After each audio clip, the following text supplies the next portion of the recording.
What is going on, you beautiful, beautiful riders? I hope today is just blissful for you. Well, welcome back to a new video. Today, we're going to be doing another little ride along. I think that's going to be kind of the thing that we're going to shoot for here. And we've got something interesting to talk about this time. I'm going to talk to you guys about the 3 tips that I have for brand new riders. I'm talking you've never sat on a motorcycle, you've never been on 2 wheels, you've never ridden a dirt bike, nothing. So without further ado, let's jump into it. Let's get this old girl started up here. I already had it going, obviously, but can't start it because it's not in neutral.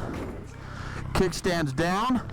And what a perfect way to talk about our first thing, and that's going to be slow speed maneuvers. Now, what do I mean when I say slow speed maneuvers? It's going to be being able to move slowly in a parking lot, such as this, doing your figure eights, doing little turns without putting your feet down, being able to manage the throttle, being able to manage yourself and get turning on the bike. These are very, very important. I'm hardly giving it any throttle whatsoever. I'm using the friction zone, which for those of you that don't know, the friction zone is going to be what kind of separates the clutch plate and allows you to start moving. Well, it's still touching a little bit, it's still allowing it. So when for new riders, when you're just getting going, when you start to slowly release that clutch and the bike starts to move, that's going to be your friction zone. And now, why is this so important? Why is driving in circles so important? Now that I'm extremely bored of this, we're going to actually jump out onto the main road here. So why is this so important? Why is this something that everybody needs to understand? Well, number one, it's really going to allow you to focus on this right here. This is going to be your throttle. It's going to really teach you how to maintain your throttle. It's also going to teach you how to use this bad boy right here, your clutch. Learning how to handle the clutch and how to use the clutch to your advantage for slow speed maneuvers is going to be what's the most important when it comes to slow speed maneuvers. At high speeds, it don't matter. You can toss the bike around at high speeds, it don't matter. I'm not going to get too crazy with it because my tires are still pretty cold. But at slow speeds, you don't have inertia and you don't have momentum on your side. So learning how to manipulate the clutch plate as well as your throttle to ensure that you can keep the bike moving. Now, here's a little trick for those that haven't gone through the MSF course yet. It's going to be using your brake, using your rear brake, not your front brake, your rear brake. Okay, resistance is what's going to be able to keep you on the straight and narrow. So if you're riding slow speed maneuvers with a little bit of throttle while giving it a little bit of rear brake just to kind of feed into it and kind of hold that friction, is also going to be something that can help you stay straight with your handlebars while doing these slow speed maneuvers. I think I've talked enough about slow speed maneuvers, so we're going to jump in to number 2. Number 2 is going to be lane position now, which is going to be super important. So as you can see right now, I'm currently riding right in the center of the road. Now, if you pay attention to the roads around you, you'll notice that where the car's tires are is going to be almost shiny, a little more darker in color, and it's going to be more well-worn compared to what's in front of you. Now, why is that? For those of you that are, have a little bit of knowledge around cars and stuff, I'm sure that you can tell me why that is, but I can tell you real quick that that's where the cars are driving. Now, let me show you something else here as to why this is important. So, right now we're sitting at a light, and you can see the darker strip in front of us. That's where most of the car's tires are going to be. Now, if I lean over a little bit, what do you see on the ground just off to my right? So think about it this way. If I'm a car, right, that's my front wheel, that's my rear wheel. This is all oil and fluids. This could be anything from oil, antifreeze, it could be windshield washer fluid. I mean, there's a whole bunch of stuff that it could be. And all that is a road hazard. This stuff can get up on your tires, make your tires slick. When you're on a car, it doesn't necessarily matter because you've got 4 points of contact. On a motorcycle, you've only got 2 points of contact. Your rear tire is the only thing that is moving you forward. And if you're driving in the center of the lane, and you get oil, and you get grease, and you get all this stuff stuck on your tire, well, that could cause you to crash because that could totally get rid of all traction that you have in the rear, leaving only the only point of traction in the front. Now, if that doesn't freak you out enough, I can give you another example. But first, let's make it through this freaking light. There we go. Okay, we're on the move again. Okay, now, the second part to that, again, you can kind of see the middle of the lane here is much, it's not much, I would say, but it's a different color than the rest of it, right? So keep that in mind, okay? Now, when there's debris in the road, when things are flying off of cars, out of the back of trucks, all of this other sort of stuff, where does it go? Now, if it doesn't go off to the shoulder of the road, it's going to go into the center because cars are going to start driving over top of it, which is essentially going to push it towards the middle of the lane. Now, if you're driving down the middle of the lane on your motorcycle and there is something in a road, such as a pothole, for example, that gives you very little time to react, and it could cause a very serious problem for you. Okay, I think I've talked about that enough, so we're going to jump on to my third and last point. That is a highway patrolman. Look at that, man. That sucks. I was going to do a wheelie. Should we still do a wheelie? I don't see any other cops around. Maybe we'll still do a wheelie. All right, I'm not going to clutch up because I don't want to deal with a clutch up, but I will.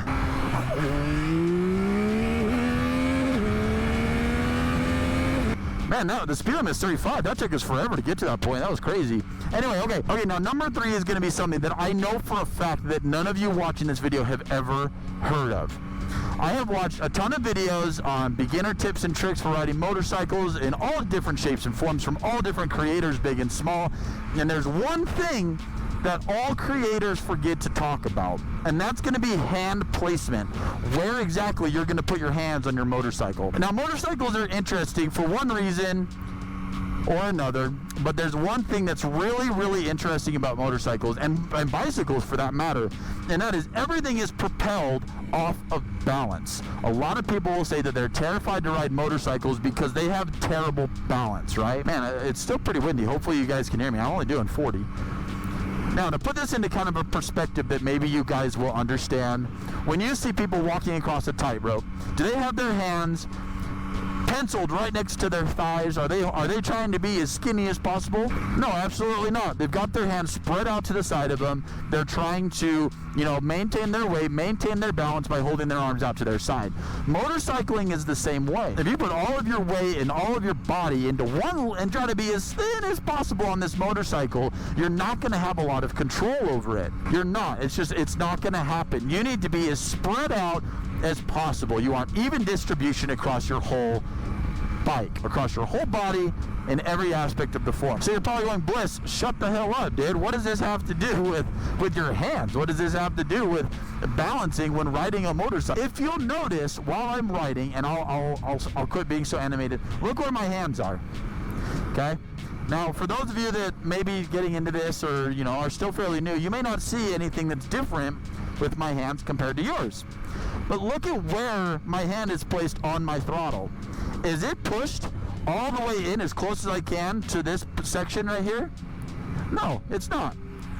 I'm pushed as far out to one side as I can. I'm pushed all the way out to the right side. Same with my left. I'm pushed all the way out to the left side. Now, why am I doing that? Well, next time you're on your motorcycle, go out and go for a little ride and push on the edges of your thing. On the inside, it's not going to make a big of a difference, but on the outside, you'd need a little bit less movement to get out of your arms to get the movement that you need. You see a lot of videos online of people getting tank slappers, or for those of you that don't know, you get speed wobble where their handlebars start to go like this so they're driving. You'll notice a lot of times, and this is more prevalent with clip-ons, but you'll notice a lot of times that their hands are super, super close together. They're as close as they can, Maybe you have smaller hands and it's harder for you to be on the outside here and still hit your buttons over here, which is okay. Just do what I do. I have bigger hands, but hold on to the outside, and then when you need to do something, hit your blinker, push it back in, put your hand back out to the outside. But that really is going to help distribute your weight across the entire motorcycle. Now, this is going to be something that's more prevalent, like I said, with clip-ons, which is going to be things like sport bikes, because you have so much of your weight on your handlebars, right? On these naked bikes, we don't have as much weight on the handlebars, so it's not as detrimental to have your hands spread apart, but it is really good practice to have. It's a really good idea to maintain that. If you do decide to move on to a bike that has clip-ons in the future, you're already accustomed to it and you know what's going on, and that's really going to help your balance. Now, you can turn the first thing and the third thing at the same time and practice them at the same time. Go into a parking lot. It's a nice Mustang. Go into a parking lot, put your hands as close as you absolutely can together, as close as you absolutely can, and try to do your slow speed maneuvers. Do your figure eights inside of that parking lot. It's going to be difficult. Now move your hands further out. And now do the same thing. You're gonna feel like you have a lot more control because you're towards the edge of the motorcycle. You are using the full width of the handlebars, and that's what's gonna be most important. Okay guys, that is gonna be my video on the 3 tips, beginner riders. Those are gonna be my 3 things that I find to be the absolute most important. Number 1 is going to be slow speed maneuvers. That's why I've got that one up first. If you only watched this video for the first 5 minutes, then you're not even, for the first 3 minutes, then you're not even hearing the speech, but that's the one that's most important. And I'm not doing this for any other reason than to make sure that you guys are being as safe as you absolutely can. So I do appreciate it if you guys watch this video. If you guys find this video helpful at all, please let me know down in the comments. And if you have anything, and I mean anything else that you want to add to these 3 tips, then please put them down below, because like I said, the goal of this channel is to help people improve their riding motors, their riding capabilities and comfortability in terms of practice makes perfect. Now, with that being said, guys, I really appreciate you guys watching this video. If you did make it all the way through, I really do appreciate it. And as always, like and subscribe down below. It really helps me out and helps the channel grow. Thank you so much. And remember, life is bliss.